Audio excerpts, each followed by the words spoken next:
লাভজনক হয় শেরপুরেও বেড়েছে সূর্যমুখীর আবাদ। এ নিয়ে জানাতে এবার যুক্ত হচ্ছেন সহকর্মী নাইম ইসলাম। যুক্ত হচ্ছে নাইম, এবার শেরপুরে কি পরিমাণ সূর্যমুখীর আবাদ হয়েছে এবং কেমন লাভবান হচ্ছেন কৃষকরা, বিস্তারিত জানাবেন।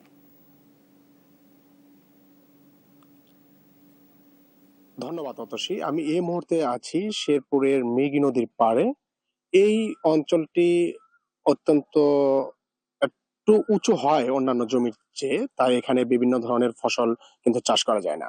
তাই গত ৩ থেকে ৪ বছর ধরে এখানকার চাষিরা সূর্যমুখী চাষের দিকে ঝুঁকছেন।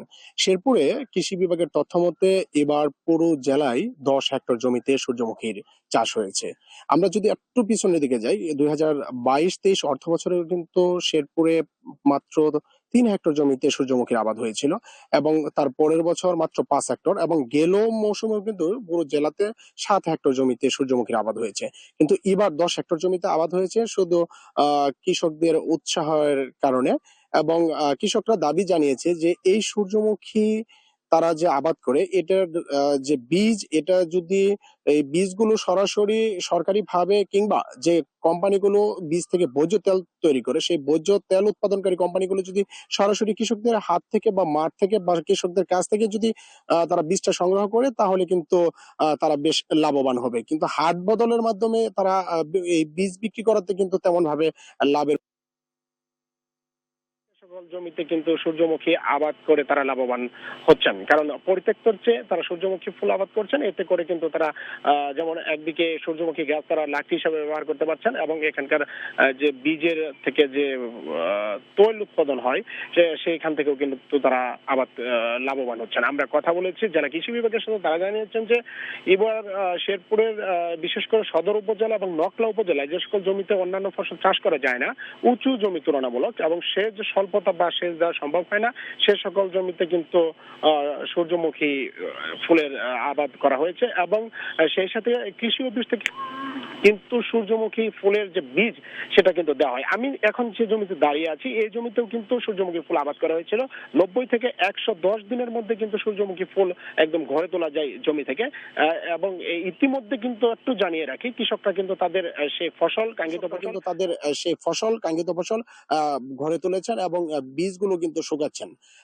বৃষ্টির মৌসুম আসার আগেই কিন্তু এই সূর্যমুখী ফুল জমি থেকে তোলা যায় বিধায় কিন্তু খুব স্বল্প সময় এবং অল্প খরচে কৃষি বিভাগের তথ্য মতে ৫০ শতক জমিতে কিন্তু মাত্র ১৫ থেকে ২০ হাজার টাকা খরচ করলেই সূর্যমুখী ফুলের আবাদ করা যায়। আরেকটু আপনাকে জানিয়ে রাখি, ইতিমধ্যে কিন্তু শেরপুরের কয়েকটি সূর্যমুখী বাগানে ইকো ট্যুরিজম সিস্টেম চালু করা হয়েছে। অর্থাৎ শেরপুরের যদি একটু জানিয়ে রাখি, শেরপুর সদরের শেরি ব্রিজ সংলগ্ন একটি বাগানে তিনি কিন্তু সূর্যমুখী চাষ করে যে টাকা পাওয়ার কথা, তার চেয়ে কিন্তু প্রায় ১০ থেকে ১৫ গুণ বেশি টাকা লাভ করেছেন। শুধুমাত্র দর্শনার্থীদের সেখানে প্রবেশ একটা টিকেট সিস্টেম চালু করেছিলেন, এবং সেখানে কিন্তু অনেকেই সূর্যমুখী ফুলের সাথে ছবি তুলেছেন, সেখানে গিয়েছেন এবং ভিডিও, রিলস, টিকটক সহ বিভিন্ন ধরনের তারা স্মৃতিময় করে রেখেছেন মুঠোফোনে।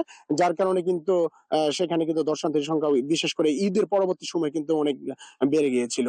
তো সর্বশেষ কথা হচ্ছে যে শেরপুরে দিন দিন কিন্তু সূর্যমুখী ফুলের যে আবাদ সেটা কিন্তু বেড়ে চলেছে। তবে কৃষকদের দাবিটা যদি মেনে নেওয়া যায় কোনোভাবে, যে সরাসরি ভোজ্য তেল উৎপাদন কোম্পানি কৃষকদের কাছ থেকে কোনো হাট বদল না করেই এই বীজ সংগ্রহ করে, তাহলে কিন্তু কৃষকরা কিন্তু ব্যাপকভাবে লাভবান হবে। এবং শেরপুরে কিন্তু আশা করা যায় যে এই দিন দিন যেভাবে পর্যায়ক্রমে সূর্যমুখী ফুলের আবাদ বেড়ে চলছে, এটা কিন্তু অব্যাহত থাকবে।